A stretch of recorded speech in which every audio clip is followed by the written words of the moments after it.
We're ready, right? You're on. Thank you for coming this evening. We appreciate it. Awesome. Thank you. Thanks for having us. And we've been on a road show. Yeah. While Yes. maybe my, I don't know, 20th presentation, I'm not sure. But getting it down, you can stop me at any point if you have questions. I know you've seen some of it before, but I will go through. There are about 60 slides in the whole thing. I don't do all the slides. I will end on some of it. And I believe you said I had 25 minutes. Do I still have 25 or are we behind? Still behind. Okay, all right. So I'll begin. Just for anyone watching, I know you're familiar, we have 3 capital projects that are coming forward to the towns. We have a roof project at Nipmuc, a facilities project that impacts all of the schools, and we have fields and grounds project that impact Municipal Hill Middle School and Nipmuc Regional. I like to start with this slide and take a little bit of time with this slide because it's been the one that really resonates with everyone because not everyone knows how old our buildings are. Because we maintain our buildings so well, a lot of people remember the last time that we had the new buildings built in 2003, or they had, their children went through, et cetera. They say, seems like it was just yesterday, but in fact, it was 22 years ago. And when we started to go through the timeline, Misco Hill started to be built in 1958. Students entered in 1960. It was renovated in 1997. It's a very solid 65-year-old building that definitely still needs some upgrades that we'll talk about. And then in the middle, you had Nipmuc Regional High School that was built in 1996. So it's 29 years old. So when we talk about the roof, we know that a roof lasts about 20 to 30 years typically, and we're at that point, and I'll talk about why that's in project proposals. And then Memorial and Elementary are about 20 years. So one thing we wanted to emphasize is the timeline between this, that when we've been really strategic about our planning around capital projects and bring forward this year. Something else that's come up when we've been presenting is, how did we get here? When did we start talking about this? It's my 4th year as superintendent in the district. I've been in the district for 12 years. I could go back about 12 years of our, digital records. In the last 4 years, we really, capital was at the top of our list of our needs, facility needs. That's why we hired Habib and Associates that did a facilities assessment of all of our buildings and grounds. They came out with about $90 million worth of work that we would need to do with time, and they organized it around scope 1, 2, and 3, critical, some that would be the next 3 years, some that would be preventative. We formed a capital planning subcommittee, and with that subcommittee, we ended up meeting pretty regularly the last couple of years, and we prioritized based off of our needs and feedback and survey and the input from Ken and our facilities director, et cetera. And we ended up, it's around 30 million. So it's about a third of what they came forward, and I'll show you how it breaks down. Something else that's important to know is we also, it was around the time that the MSBA, the Massachusetts School Building Authority, finally was bringing back the accelerated repair program, the ARP program that they do for windows per roof. We were eyeing when they would open it up. After COVID, they closed it for a little while. Now they do it every 2 years, or they say that they will. And we were fortunate to be accepted into that. Some people may say it feels new, feels like I'm just hearing about it, but I'd like to emphasize that we've actually had some capital list going all the way back to 2013. And also we've been working on fields and many field studies going back to 2014, 15, and a lot of those field designs and reviews we're using now today as well. So it's been a decade of work. Another question that's come up, because we can't help but show what we need to fix. And people say, well, then you must not be maintaining it, perhaps. And we do a really good job with maintaining our buildings. So I want to point out some of the best practices on this slide. We have a really comprehensive maintenance plan that we just had to update and give to MSBA as one of their requirements. We had the facilities assessment. We have capital planning now. We had a security assessment and we have preventative maintenance that is required every year. And then when we talk about stakeholder needs, vision, strategic plan, we get a lot of input into that. Also, we felt it's important for people to know that through operational funds, This is Nipmuc and Misco. These are some of our larger maintenance examples that we have done in the last decade, and this is Memorial and Clough. It's been close to 3 million in capital improvements and investments that we've done from operational funds over the last 10 years. This is on the website. I know we don't have time to go through this, but I reference a couple of the things that we've done in the presentation. This is the flyer that it really kind of puts everything on one page for people to know. It's also on our website, and it's easy to kind of print out if people are looking to see what all of the projects are about. What I'm going to do is in the same organized fashion, go through and give you an overview of the 3 projects. The roof project, the most important fact that I think people need to know is the importance of the MSBA and the fact that we were really fortunate to be accepted into this ARP program. As a result of being accepted into it, 52.26% reimbursement from the state. We still need to go forward for the whole amount, and I'll show you those amounts after, but then the reimbursement comes after as we go. Because it's only open every 2 years, if we don't pass this article at both town meetings and both ballots, then we're out of that pipeline. And I'd like to emphasize, and we have a 30-year-old roof that's failing. I'll show you how it's failing, and it would take a while, and we wouldn't have the reimbursement. We would apply again in 10 years. Couple examples and pictures. When you walk in on the left, you see buckets. When I come in the back door, there's always a bucket there. There's been rain. I'm sure right now they're going to bucket out. Right next to it is the room. That's the music room where they have, they have a basin to catch the water that comes right into the classroom where our band is. And on the right, I just took that a week ago. That's in the main office. We have lots of leaks in the guidance nurse main office. But the story that I don't have a picture of, but you can ask students, when you walk down, one time I walked down the social studies hallway, came around the corner on a rainy day, bucket, bucket, bucket, pouring through the grates in the hallway. This is only going to get worse. If you ask anyone in the building, they know that we have some significant issues with the roof.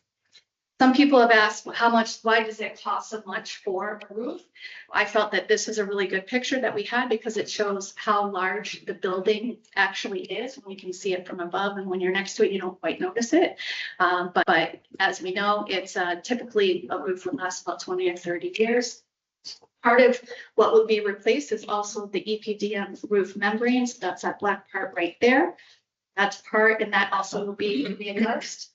The part that's not reimbursable, but will be part of the roof project are the HVAC systems and the air handlers, which are all over different sections of the building. It wouldn't make sense. They have to come off when we replace the roof, but it wouldn't make sense to put 30-year-old HVAC and air handler systems back up there. And so that's why it's part of the larger project. When we look at the total cost estimate for the roof, you can see it, we broke it out with the roof and the HVAC and the total roof, a little over 10 billion estimate, and then the reimbursement minus reimbursement, and then the net cost there. One thing that we talk about across the board, and I try to explain, I know you're aware of it, but when I present it to people who might not be aware, is with our OPM costs and our designer fees are estimated close to about 18% total. It's a little on that higher end. That's what was recommended. We do know that it's going to be less than that. So we try to explain that to people who might not understand that that is part of the higher amounts across the board. And something else that I can preempt the questions that we get about tariffs, that we know we put in, for contingency about 25% for tariff impact, and some of this is worked in as well to the estimate. Can I ask a question? When we replaced the roof, it was, when this was built 30 years, was probably the best shingle. But now I'm seeing 50-year shingles. Are we going with a 50-year shingle? Hasn't been designed. Yeah. So, But if it exists, that sounds good to me. For residential dollars to donuts, it's not a huge increase, but there is a 50-year architectural shingle. Yeah, Um, we'll look in. I mean, we Yeah. still have to get you constructed. we have to get the money, but And and through MSBA, it's very strict rules and guidelines that we have to follow. And not that we don't follow rules and guidelines, but through them, they assign our OPM, they assign design team. Okay. There are all these contracts we're working through legal with them. It's a little bit different, unique project. because it's state funded. Just so people know, I won't go through all this now, but we have all the more detailed cost estimates located on the website as well. When we go to the facilities project, I'm going to start with all 4 schools. Well, there are a few items that go across all 4 schools. The first one is the building management system, and that is the brains of the building. And the best, for those who aren't familiar, and I'm sure many in the room are familiar with it, but we had a good analogy was given. Imagine you had a house with one thermostat by over 100 rooms, how inefficient that would be. When we put in a new, that's kind of what we have right now. When we put in a new building management system, we'll increase that efficiency across the building. So when right now I'm at Nipmuc, I was, giving a presentation in a class, it felt like 150 degrees in there.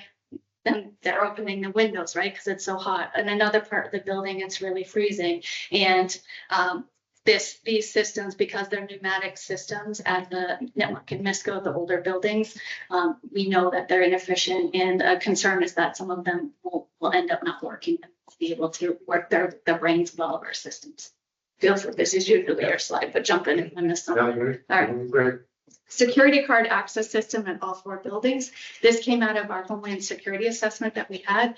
We still use the keys to all of the buildings for the last 30 years or 60 years for the building. So imagine how many keys might be out there, right? We do manage our keys, but it's getting old with some of the buildings and securing what they say and what you would have in most businesses. For safety, you have a single point of access where you have the swipe of the cards, either the key fob or sliding in there. And we'd be able to do that on a few of the doors, and then we can streamline people and be able to monitor. It would be really helpful in some of the buildings where we have a number of activities later on at night, or coaches coming in. If someone lost one, you just turn it off, and then other people can find it and access.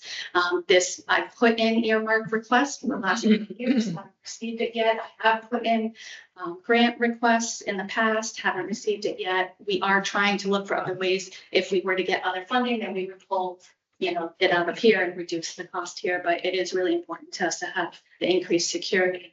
In addition to that, with the safety and security, we have our caging and timekeeping systems. This is my second favorite picture in all of the presentation. This is at Misco Hill, and in a lot of spaces in Misco Hill, it isn't actually working. You can't hear the paging system at all, and it's not in all of the From a safety standpoint, you have an emergency. That's the number one thing. It came up in the security assessment that we need to upgrade our paging systems because of all the wiring. That's why it's a capital project, because of the expense.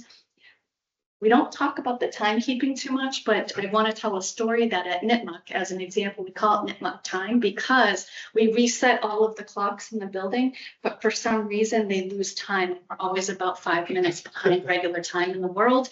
And when we're supposed to have buildings that are efficient and moving class to class, that's all those systems need to be replaced. They're not.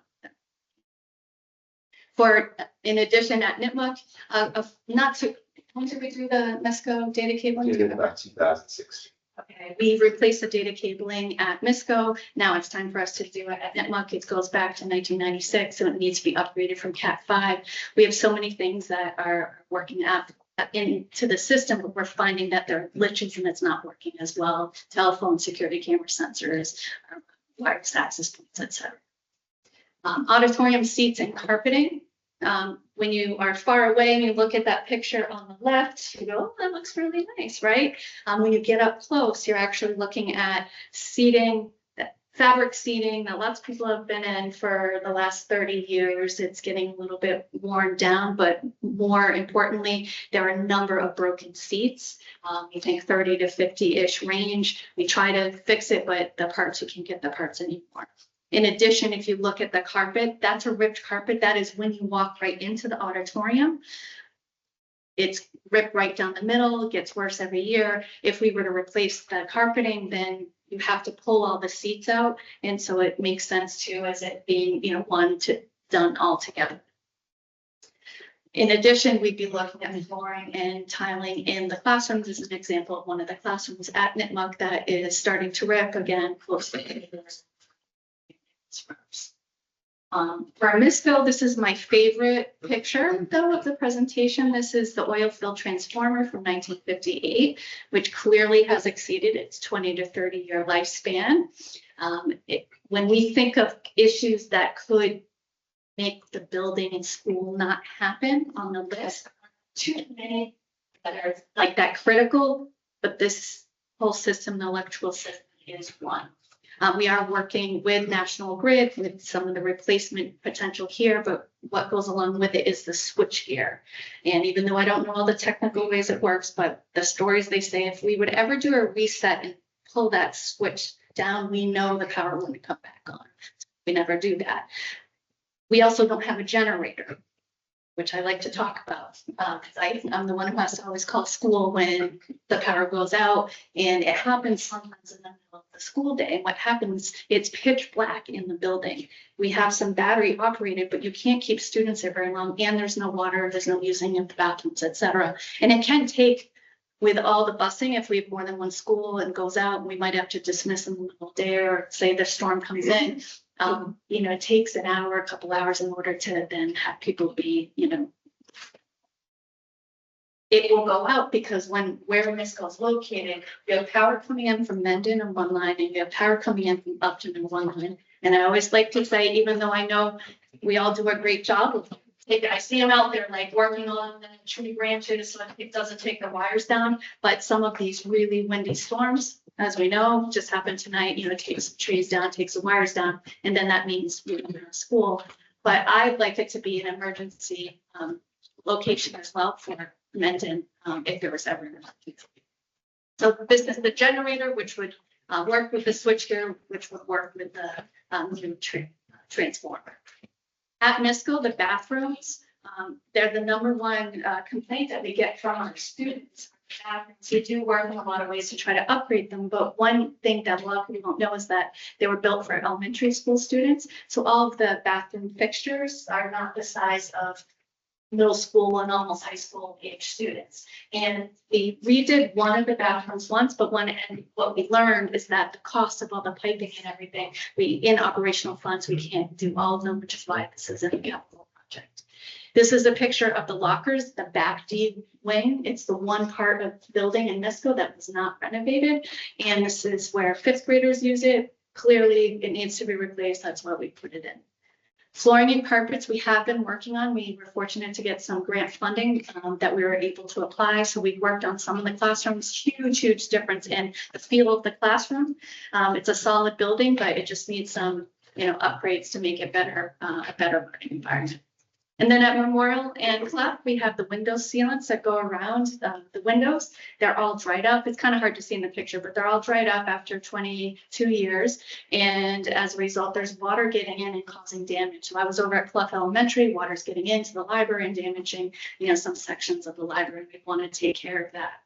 The curbs and sidewalks, particularly if you walk up to Clef Elementary, we've been patching the curbing as we've been going, but it is all completely crumbling in the building now.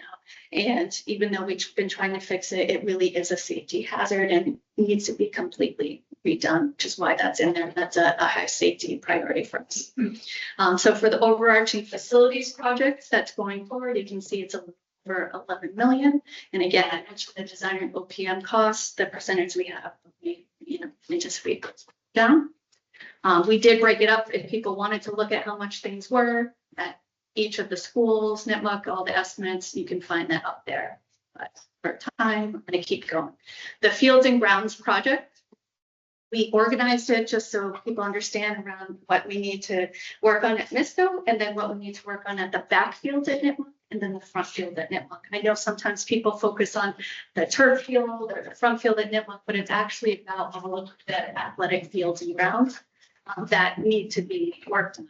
So when we're looking at MISCO, and I don't know if you've been there, there are two sections at MISCO. We have upper kind of field, football type of field, the gravel track up there, great irrigation. It's in really good shape, the field up there. This is the section that we would be redoing. It's our baseball and softball fields. You're looking straight on that bigger picture onto you're in left field at the baseball field. And then when you look across, you're heading over to the softball field.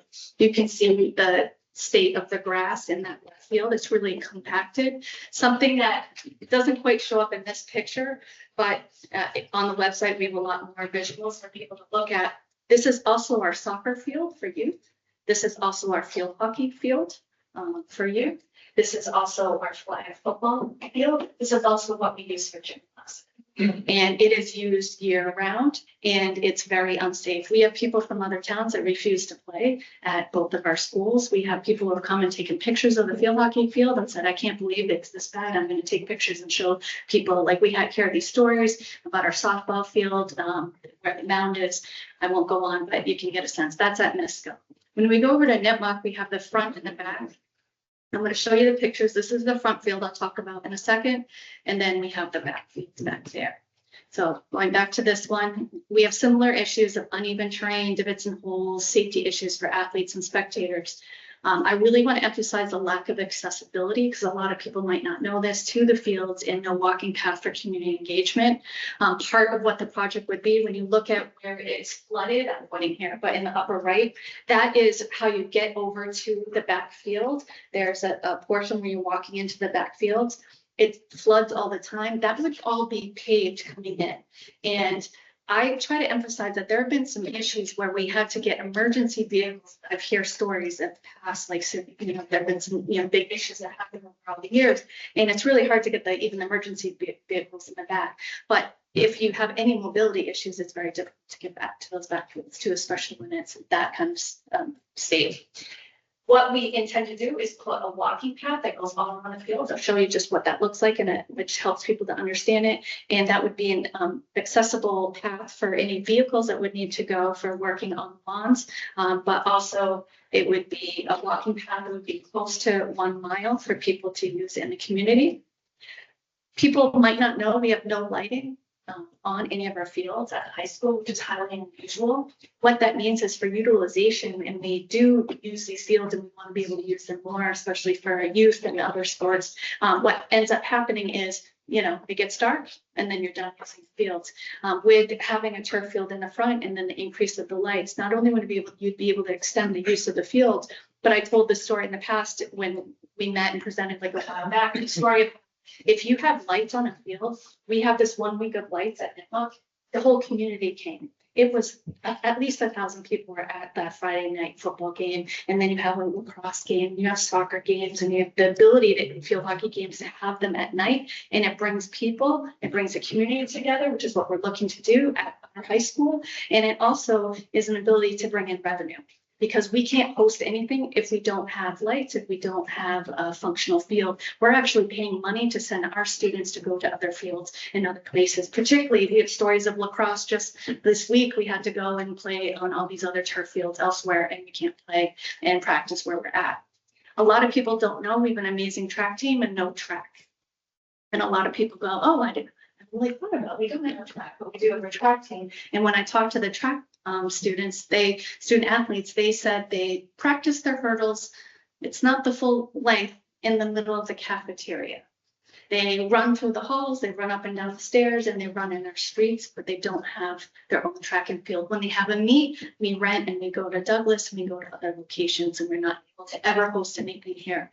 For softball, we need to reorient the softball field. The bottom is the softball field, and it'll be pulled back and then turn to the right, because that left point is not regulation where it's hitting the trees right there. The baseball field is super far. I've never seen a backstop as far away as I have, and I'm a baseball mom. I live on baseball fields.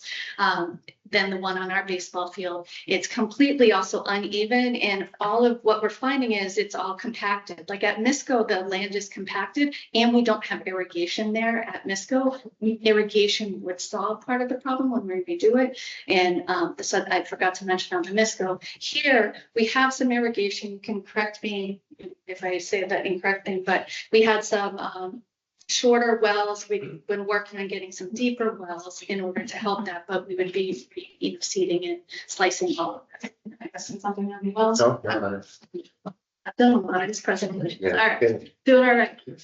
And then this front field, what it would be, we would be increasing accessibility. But if you look at the irrigation, and you can see where it's not working, some of the systems there that happens.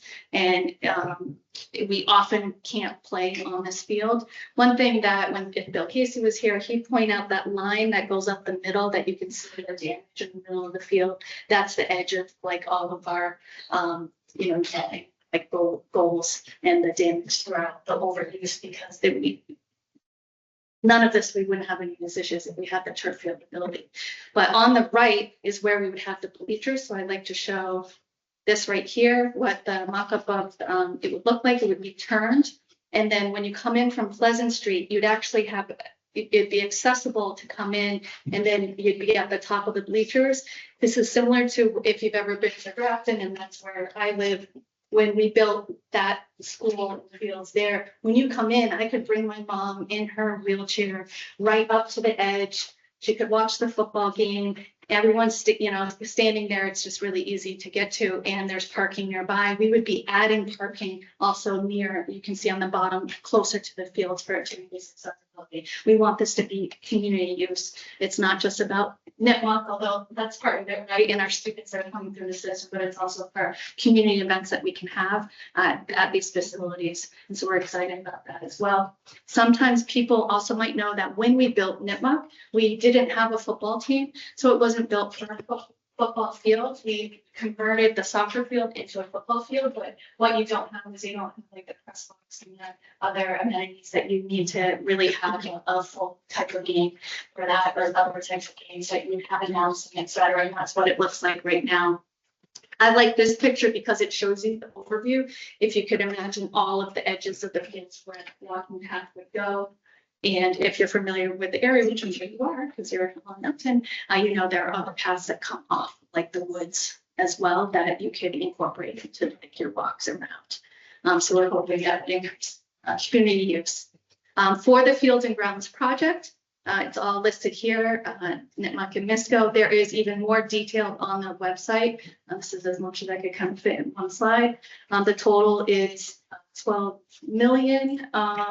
When you and that's including both schools. Again, you have the designer OPM costs in there. And some people have talked or had questions like online about the turf field, and it's less than 10% of it.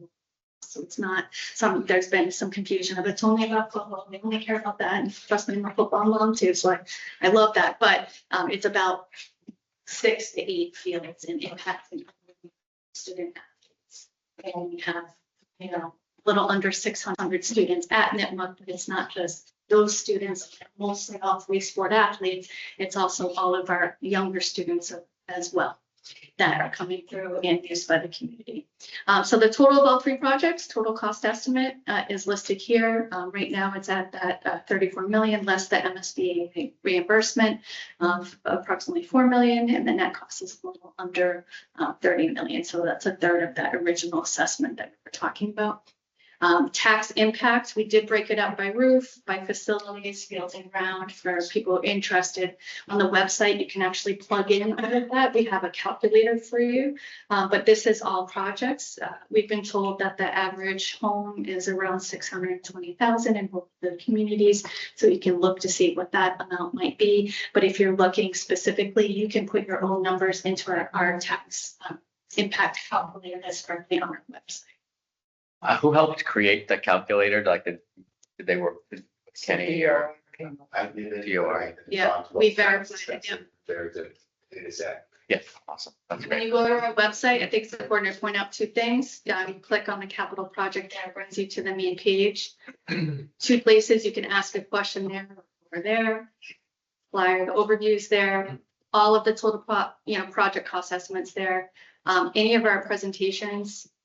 So this, I'll be able to put the recording up after, but this is one we did at school committee. We are doing information sessions, so I'm doing the full same thing I just did here. I'll be doing it on Thursday at Nitwalk, but it's also for Zoom, so you can encourage people to attend that. We'll have a hearing right before school committee, right after break.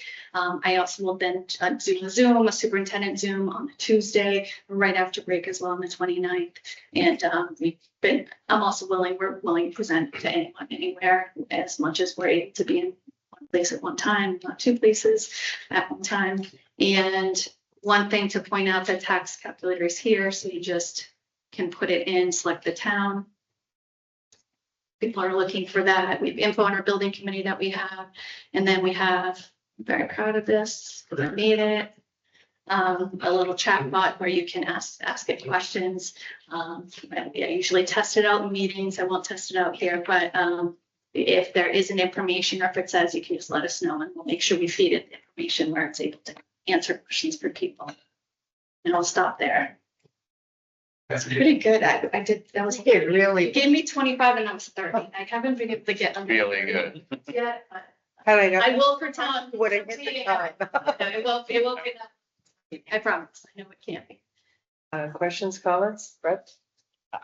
I just thank you for that. I mean, I think it's phenomenal culmination of literally decades of work and having it come together and, you know, meeting the moment is huge, right? It's like a full court press, communication, PR, information, like you guys have packaged so much of this. It's fantastic. It's what the communities need. And, you know, our commitment to you, my commitment to you, I can't speak on behalf of my colleagues, right, is to get the information out there, get the word out there as early as possible to as many people as possible so they can consume as much of the information ahead of town meeting and get their questions answered and sort of get comfortable with the ask and what the implications are, you know, before they show up to town meeting. And you guys have really made it easy for people to do that, that are engaged and paying attention. So we're committed to help get the word out. Maureen, any questions, comments? Oh, this is the best project presentation I've seen in a lot of years. And I think you've provided quite a bit of information. And you put it out there, what impact to the taxpayers, how much each project's gonna cost, and I haven't seen that in a long time. So I'm gonna keep coming back. Can I come back? Well, that's some of the reason we wanted you here. We haven't been on record and nothing yet. You've met with us, but we wanted to be on record. People can view our meetings. Hopefully they go on because this is so important and it's not a frivolous ask. You know, you started at 90 million, you got it down to 30. That's huge. And, you know, same thing, people have to realize when your roof is leaking, it causes future dollars because it causes all other issues. And I tell everyone, you know, water formed the Grand Canyon. It's very destructive. It really smells. Oh, it, Yeah. yep, path of least resistance and it gets bigger and bigger. One thing I want to say, it's related to the field, we get a question all the time, why turf instead of grass? So I did the calculation, okay, let's just do grass instead of turf. The difference on the tax impact is about $6 or $7 a year. The other thing I've heard as well, because people ask me that too, and I've also heard people saying that, and there'll be lots of different things that people bring up, but one of them was, you know, hey, like the NFL is starting to move away from, the players unions are starting to move away from turf with the research and the injuries and all that, except that our students aren't NFL players, right? Like that's a very different model. Like we've got lots of teams, lots of kids playing on lots of turf all over the place, and we just need to provide service for them with a field that works. And I can add to it because there is some research that says it's actually safer. And we had lots of examples when I was talking to students of kids who are breaking collarbones and pulling. There was one with across ACL because he tripped over the divots that were in the field. But one thing that we've learned that people don't know, when I told this story, I was at the senior center in Mendon the other day, and I said, back in the day when they brought in the first turf, it was really hard. And it was a different kind of material. Now it's environmentally friendly material. And, you know, my son goes out and plays on the turf. It's like, it's hard to explain. It's fluffy and kind of soft. Yeah. Actually, not what you imagine in some places where it's that old hard. I remember I played field hockey. I'm like, I don't want to play on that. I might get hurt. And it's not the same as it used to be. It is a lot safer, but the utilization of what we need, the needs with all of our teams, we can increase utilization and not have to pay to go to all these other places. And in the decade, almost every town around us has at least one, sometimes two, sometimes three, and lights. And I love you talking about sort of the value to all of the athletes at all of the schools, and that we're sort of taking care of the community, right? Like this is a once in a 30-year investment in our schools. And we, 5 or 6 years ago, made a big investment in our senior population by investing in the community center and the library. And that was a very significant investment for the town of Upton. And this is, the school's time. So I think it's great. And we were strategic with it too in our planning. We knew that we had some of our past school debt coming off and Yeah. we're trying to plan that timing as well. Line it up. And we've gotten some questions. I feel like you were just gonna talk, I'm sorry. But we got some questions too of, would we be trying to spend all of the money or all that? And I have to emphasize, we are trying to have the least impact to taxpayers in projects. That we have a group called MUCP that have presented here before. If this gets approved for the fields, they're going to actively fundraise. They can't actively fundraise and get sponsors, et cetera, to reduce some of the costs of that field until it gets approved. And so we're waiting on that and we're hoping, we'll be able to have some support from both towns as well. We'll be talking about that. But our goal is to continue to keep the cost down as much as we can. And the only thing I was gonna say is the perfect example of like old turf and new turf. It's not the same thing, but if you walk over to our new playground, you bounce.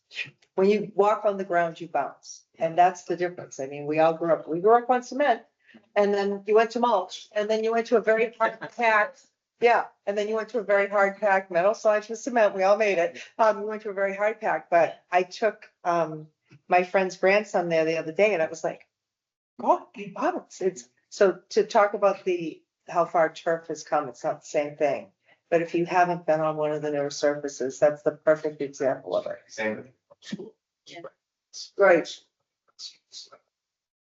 It is, it's definitely. Another point you made that resonated with me was, and it was just a quick point, but it sort of struck me, was the generator at Misco giving the flexibility to use that as part of an emergency management contingency plan, right? Like whether it's a warming center, a cooling center, whatever, right? Like that's, with all of the weather stuff that's going on, we're having more and more extreme weather events. Having that option for the community for Mendon is fantastic. So, Like the gym, some upper gym. Yeah. and I hadn't Very ever, space, and it's something that people they wouldn't typically think about unless you mention it. I was like, oh yeah, that's actually a real And benefit I to the think a town. point that was brought up the other night, I was talking to someone and there is no intent in the near future to replace Misco. Am I correct? I think that needs to be made clear. That building was built in the 60s. It is rock solid. Yeah. And The best condition out of all of them. it is, out of all of the buildings, it's in the best condition. And I think people, Yeah. it's old, it needs a little bit of care, a little bit of love, a little bit of facelift, but Yeah. it is rock solid and we have no intention. Yeah, when we did the facilities assessment, we thought it'd come up with safety. If in the buildings now, to build a new building like that, I don't know, it's $50 million what we're gonna do, but thing. And even with the reimbursement, you won't get into the reimbursement program for MSBA unless you meet their criteria, right? Their criteria would be an unsafe building or you're running out of room. Those are the top two criteria. We're not running out of room yet, and we're starting, we're getting there in some runs. We're not running out of room. And it wasn't deemed as unsafe. And so we might not even get into the reimbursement. Now, of course, there are some who still want us to look at it. Of course, someday we'll continue to, assess as we do, throughout the years. But we found it's a very solid building and we just need some systems to be upgraded. Yes, please. Comments. One, on Misco, I thought the football field in the back was. The baseball and softball as well. And Yeah. in between, that's what we're talking. Yeah, Yeah, we talked about Yeah, baseball and softball. I heard you refer to it, but I didn't use it. yeah, because that other part and that it's used by all of the others. It's all of that section, but the football one is all set. We're not doing it. The other thing, I mentioned this when we had that Yeah. joint meeting. Again, the dominant piece of this conversation is the turf field, which is not the main focus Right. here. I don't think you want to get talking turf versus grass. You're in trouble if that's the conversation at any of these town meetings. I don't think you have to replace the turf field every Yeah. 10 years going through. It's actually 12 to 15 now. Yeah, so I don't think you want to get into those conversations. That just brings out questions. Focus on, here it is, this community, buildings, Yeah. roof, I mean. And I think you did that in your presentation and yeah. In the presentation, it does always come up as a Yeah. question, and Does. we've looked up the detail Such a small- and looking it up that it's under 10%. It's not even 10% of Right, the and overall cost. but Such yeah, a critical. The utilization, it's hard to say like, what is the utilization? It would be increased so much if we were able to. It's the shiny object, but it's such a I know. small piece of this whole. It's not, it's really It's- 5%. You still have grass. It's really about Yeah. $100,000 delta. You know, That's what I said, the tax impact, you're talking probably $7-8 in ads a year. So, you know, you build the whole thing down, that's one thing, but for $7, I don't think people are gonna, that's gonna sweat it. just trying to give the need, but I appreciate the Yeah. feedback. Yeah, just, Yeah. Everywhere we go, every presentation. It's gonna be hard. But we, and that's something like, whatever, for the small voice that we have, right? Like we can make sure we're communicating and articulating that. I think you did it in the presentation, right? You were very clear, like this is a macro level view. It's an investment in fields for the district that includes lots of pieces. And all those pieces together are what makes a whole heck of a lot of sense for the community. So Something else that came up at a recent, maybe emphasizing, and I'd love your thoughts, but because we haven't done it in the presentation, the number of sports teams we have and the student. That came up in a meeting to just, people don't know the number of teams that are going through using that. So we're gonna look up the data. So I have it. To have It's it, not in yeah. the presentation right now, but Yeah. I know it came up as a question. but, like not everybody's got, right, like a lot of- Sometimes people don't know actually the utilization, how important. it Right, is. but I think too, the important thing is truly the safety. Yeah. You know, the need for the roof, the need for the security systems, the need for the, you know, I remember when Misco was built, I was at Nipmuc.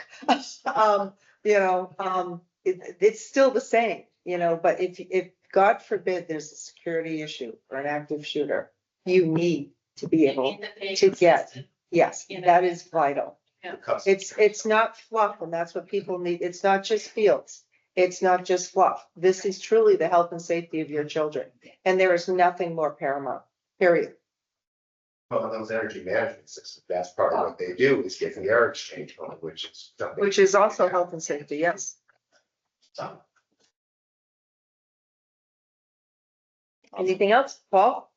Madam Chair, I don't want to be discussing on Friday with you, but parents posted that you're already missed on. Okay. I wasn't watching it. geez, Paul always has. Well, he's right. We're late. So, okay. Thank you. We appreciate it. Thank you for having Thank you very us. much. Thank you very much. Good.